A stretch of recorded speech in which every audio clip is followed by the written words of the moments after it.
A Confractionary Tale, written by B.Y. Herbert, narrated by Aaron Miller. In the chaos of Ellie Ketterman's Sunday morning, there was one detail of which she was certain. The confractionary appeared only after Ellie ate 9 candy bars and split herself in half. One moment before the 9th Butter Buddy wrapper fluttered onto Ellie's comforter, the creature was not there. A second later, as Ellie crammed the last candy bar in her mouth, it stood centered on the plush rug of her toy-cluttered bedroom. Between those two moments was an even stranger one, where Ellie swore she had been pulled in opposite directions with the sounds of a balloon animal being twisted into segments. The creature's skin glittered the vibrant pink of the Valentine's Day cookies Ellie stole from her parents 3 months ago. Its nose shone the blue of the buttercream biscuits she guilted her mother into making last week, and its teeth were the sort of jumbled mess that Ellie's dentist had dutifully warned her about.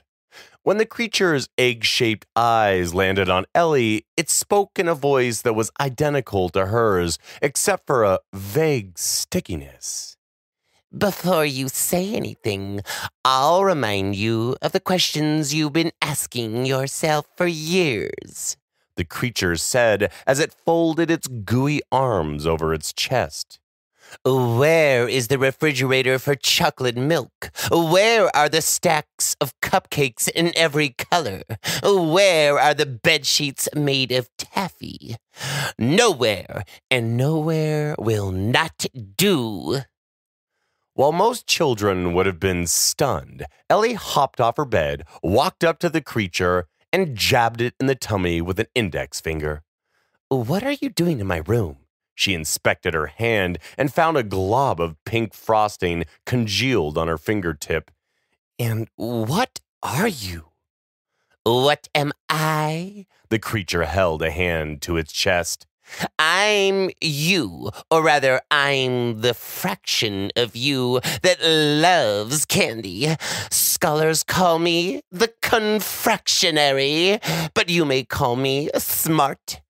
Dissatisfied with that answer, Ellie stomped into her supposed timeout space, a corner of the bedroom with a 60-inch television and a fun terminal 4-game console. Normally, she avoided even coming close to the video game console. It wasn't that she didn't like playing video games, it's just that she had been warned repeatedly by her grandmother that they would rot her brain. So you're part of me. Always and forever. But please wipe that look from your face. Children always gawk at me like I'm a monster. I'm not. I come to those needing help, and anyone eating 9 candy bars needs a great deal of help. Ellie's gaze lowered partly from confusion and partly from the guilt that someone witnessed her stealing for the first time in her 8 years on Earth. She'd been crafty with her ruses and cover-ups. Last week, she'd broken her parents' bathroom cabinet door and suffered not even a suspicious look from them. She'd even intentionally destroyed a dozen of Grandma's homemade blankets, and neither parent accused Ellie of malicious intent. Now someone or something had finally caught her. Still, she wasn't going to give a straightforward apology because Ellie's one-minded drive to get whatever she wanted kept her safe. It left her feeling strong, perhaps even unbreakable. I shouldn't have taken those candy bars, I guess. Shouldn't have. Oh, you misunderstand. The creature tutted its tongue as it surveyed the rows of birthday cards covering the walls. Every year, Ellie had received one from each parent, and every year they grew more magnificent until the end of the row. This year, when her father's card gleamed with golden flake lettering and her mother's flaunted real ivory for the birthday walrus tusks. I'm not here to shame you for taking 9 candy bars. No, I'll help you eat 10 next time. Ellie offered no response aside from a sharp-toothed grin, though the smile faltered when she considered the implications of working with a deviant. Oh, how you look at me like I'm a criminal. I'm not that either. Consider me a friend who's watched you for years. Smart leaned in and blinked one eye, then the other. Like a best friend. Could a best friend made of candy really be a criminal? Ellie narrowed her eyes as she pondered this, then shook her head. Marvelous. Now for lesson number 1. Even queens have limited space in their castles, so cherish what you love and discard what you don't. For example, Father did better this year. Smart tore the elephant card off the wall and shredded it into pieces. Ellie nearly protested the destruction of her property, but stopped herself. Father's card was better after all. Together we'll do wonderful things. Come with me. Smart had skipped out of the bedroom by the time Ellie registered what was said. The creature pattered down the stairway with Ellie storming after it. Stop it! Are you stupid? Ellie hissed. My parents are going to see you. The confractionary twirled as they passed the doorway to the living room, where Ellie's mother and father sat at the coffee table playing a card game. Lesson number 2. Everyone who claims to love you should love you completely. Ellie had no problem agreeing with obvious statements, so she nodded. Very good. Self-worth is a rare quality for a child, especially a girl. You deserve love, yes? So where have your parents been while you languish in your bedroom with an outdated video game console and a single brand of candy? Ellie furrowed her brow and peered into the living room. They're in there. Are they? Smart asked as it raised one Jolly Rancher eyebrow on its forehead. Where are the gifts they've brought home for you? Where's the spark of friendly competition for your affection? No, those don't look like your parents to me. Ellie leaned into the room, appraising her parents with a jaded sense of fairness. Her father rubbed his well-manicured beard, his glasses lowered as he stared at the card in his hand. Finally, he spoke.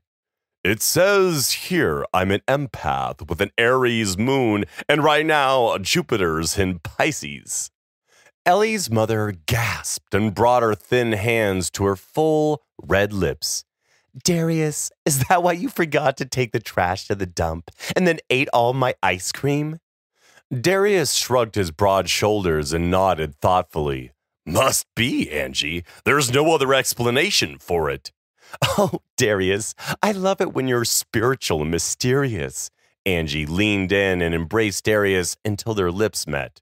Together, they rocked against the only one of Grandma's hand-knitted blankets to have survived Ellie's childhood, the one with the word love stitched at its center and a mosaic of family pictures hand-sewn into each square. Ellie darted out of view as Smart spoke again. What's happened to them? Why are they so happy together?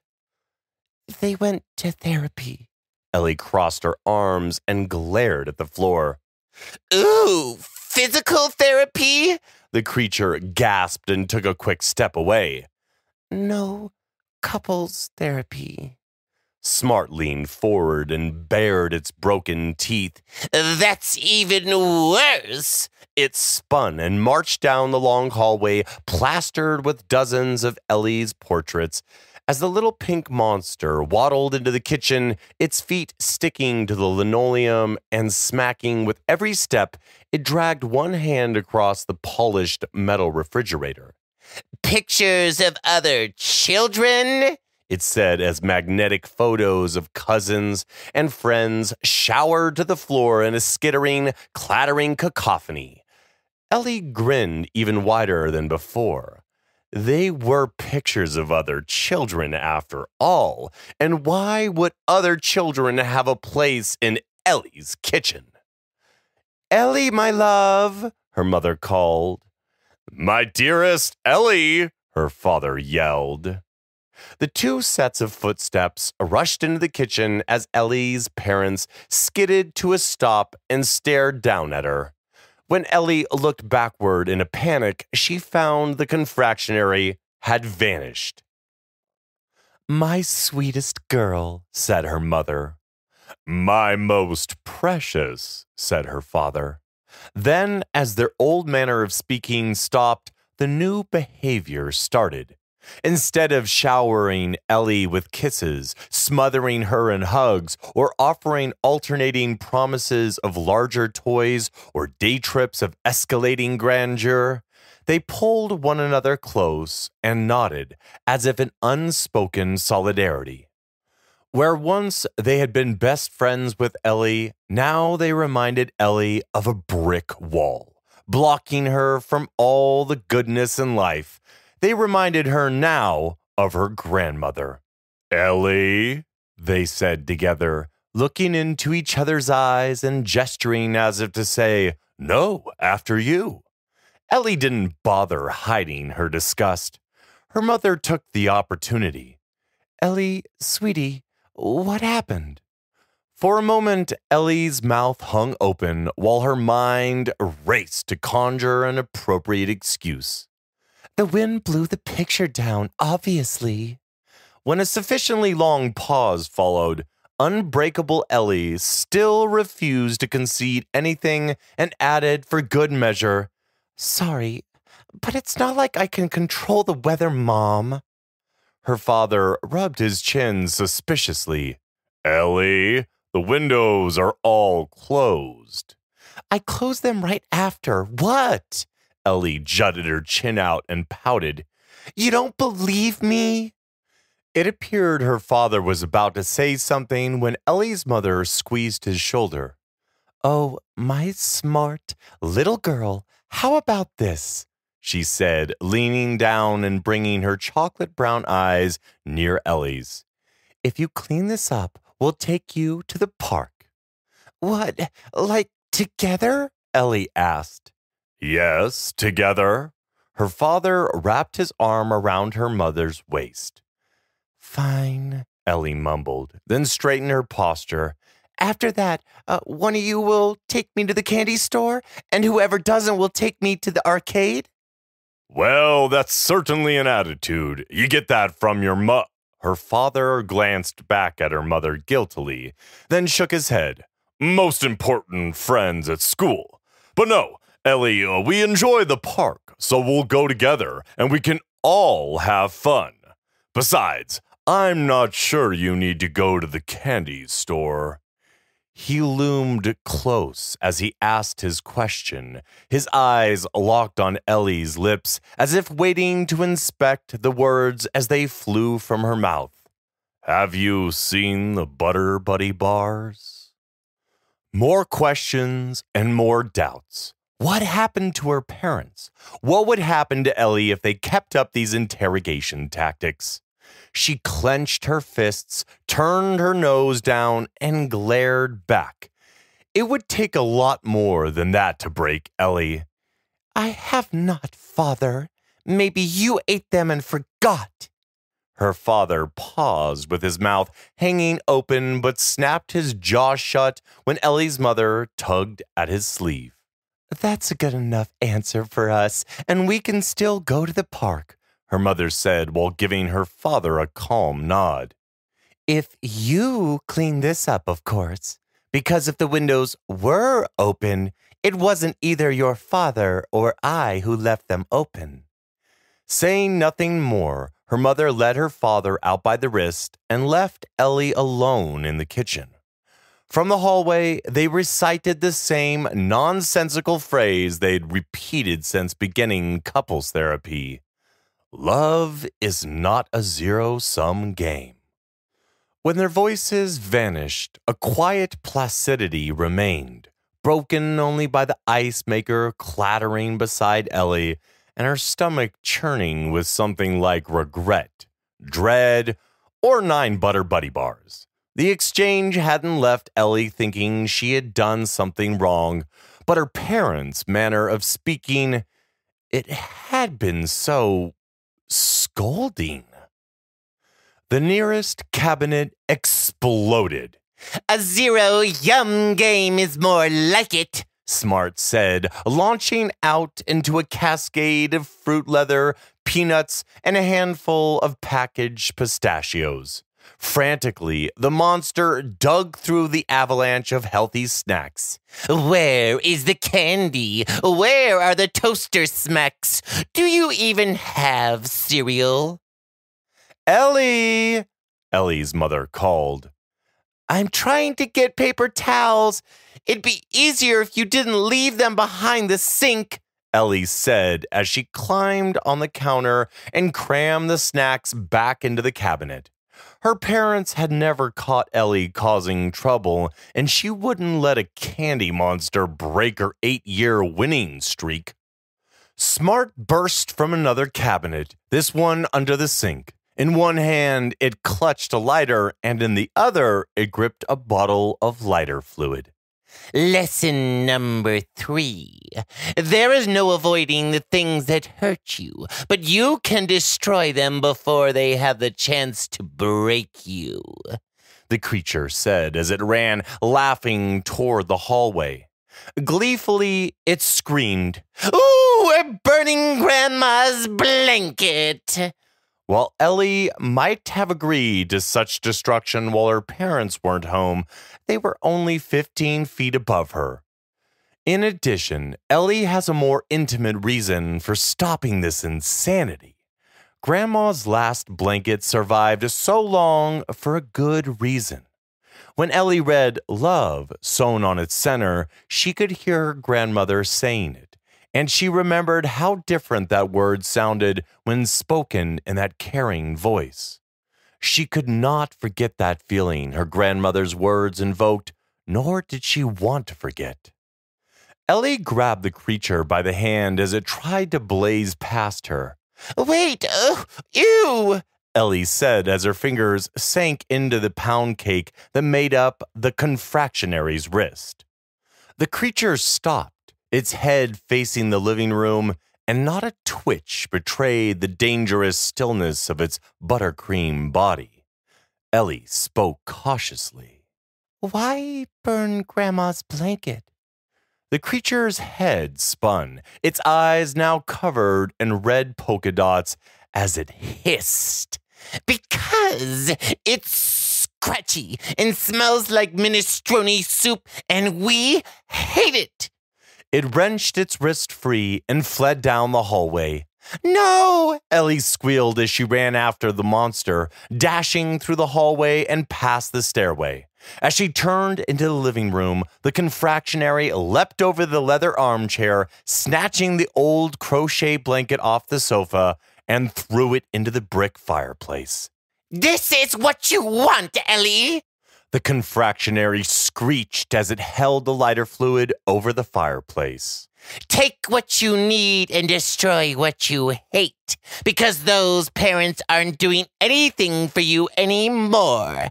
Now, lesson number 4, burden of proof. If there are no witnesses, there was no crime." Ellie's heart sank as Smart sprayed lighter fluid on the last thing her parents had from Grandma. She hated the blanket's scratchy texture and suffocating weight, but she loved her parents. They all loved Grandma, and Grandma had loved Ellie. It was in the way she always said, love, with a depth exceeding life, a breadth stretching beyond time, and honesty above all else that Ellie knew it was the truest way the word could be spoken.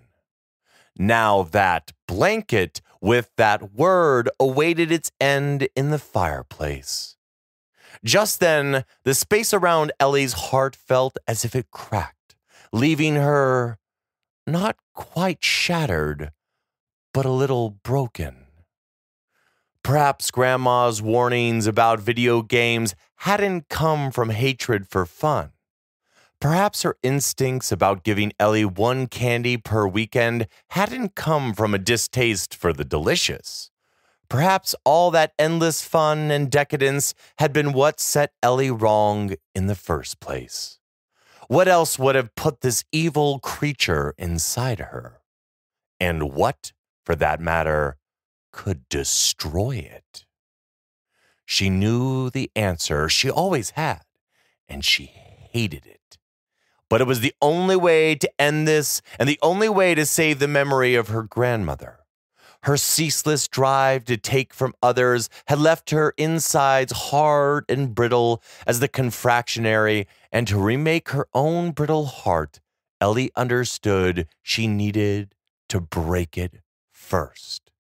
"Mom, Dad, I poured gas on Grandma's blanket." The confractionary's jaw dropped with the sound of shattering toffee. Oh, what are you doing?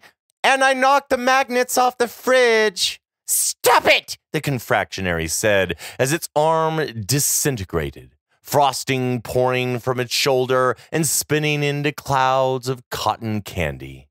"Last week I broke the cabinet. Last month I stole the cookies. I tore up the bag of rye bread so you'd think it was a mouse.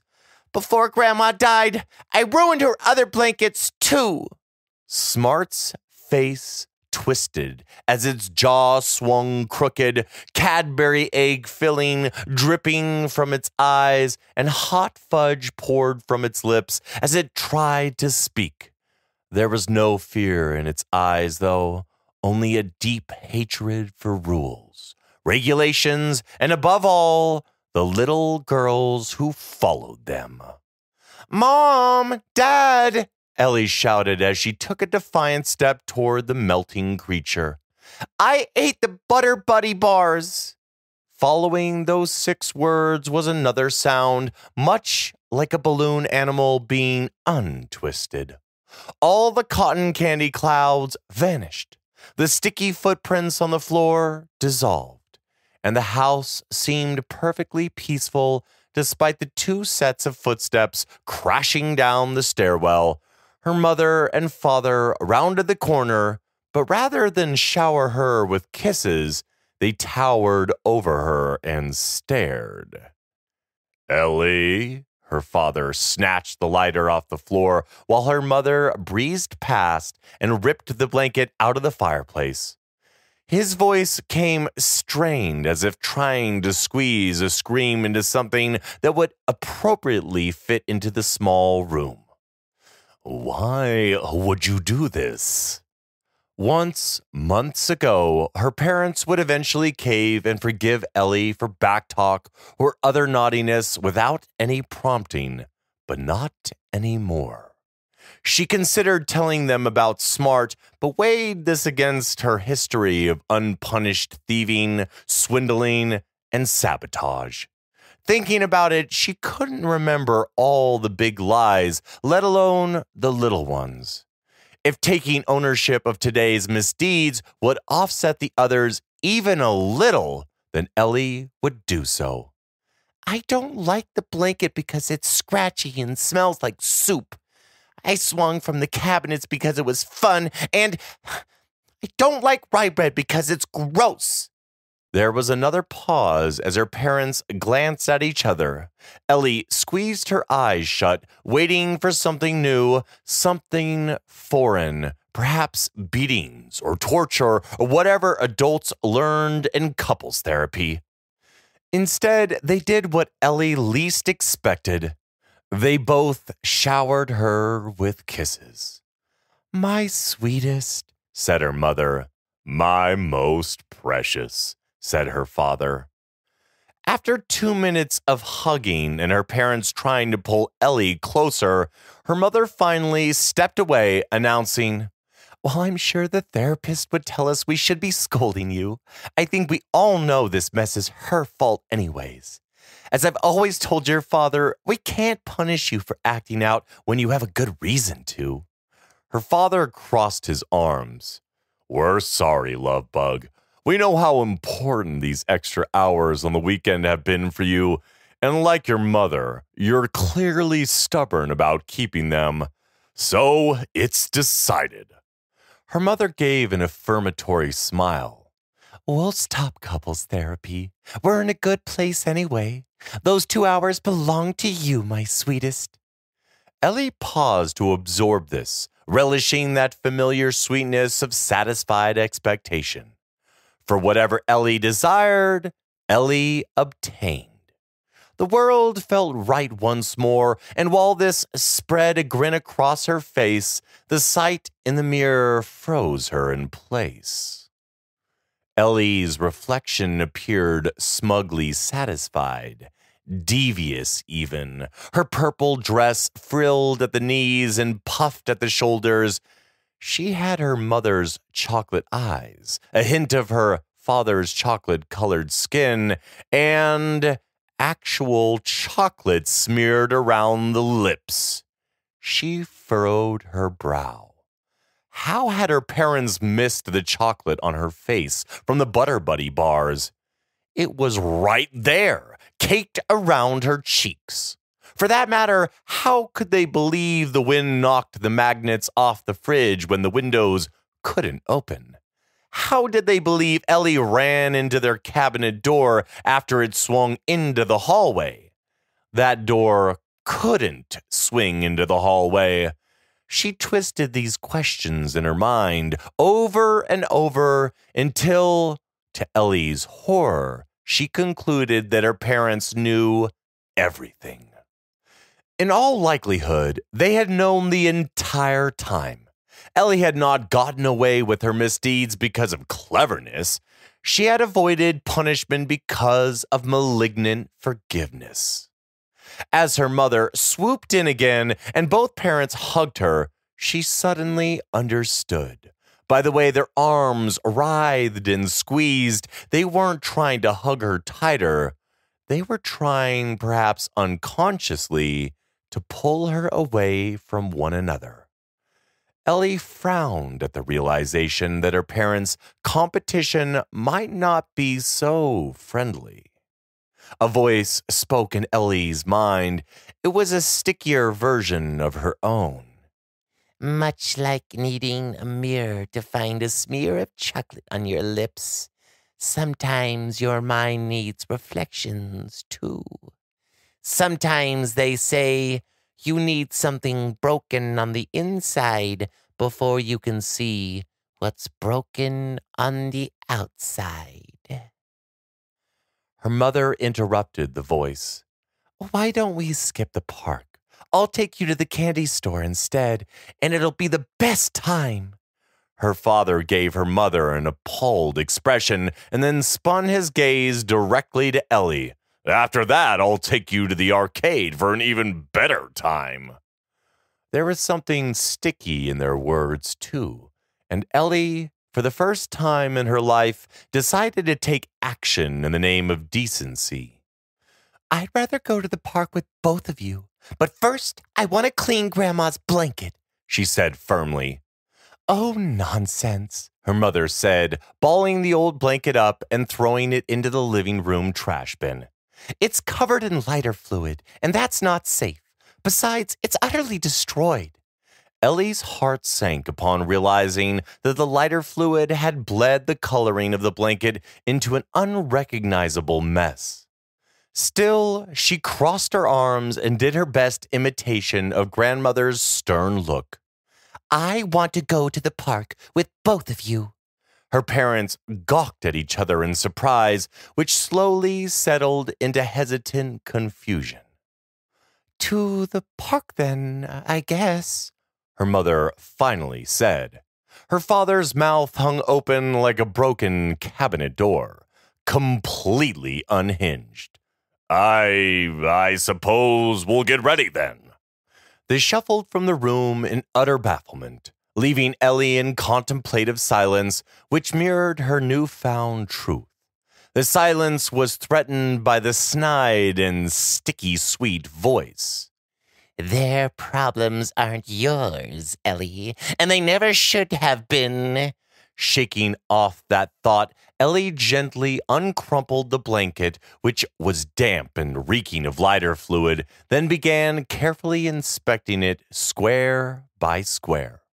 She gasped, then grinned with glee. Pattering to the kitchen, blanket in hand, Ellie grabbed a pair of scissors from the junk drawer. With an affectionate smile, she cut the blanket with her scissors, carefully excising the only two untarnished squares. The center square with the word love and the adjacent image of Ellie and her grandmother standing side by side. Ellie's grin held as she scurried to meet her parents, who were fully dressed for the outdoors, and as a family, they wiggled into their shoes at the front door. Together, they stepped outside into the biting autumnal wind, sheltered within their growing closeness. On their walk to the park, they did not speak to Ellie in those coddling tones, nor did they offer her promises of toys, trips, and sweets. Instead, they embraced the silence.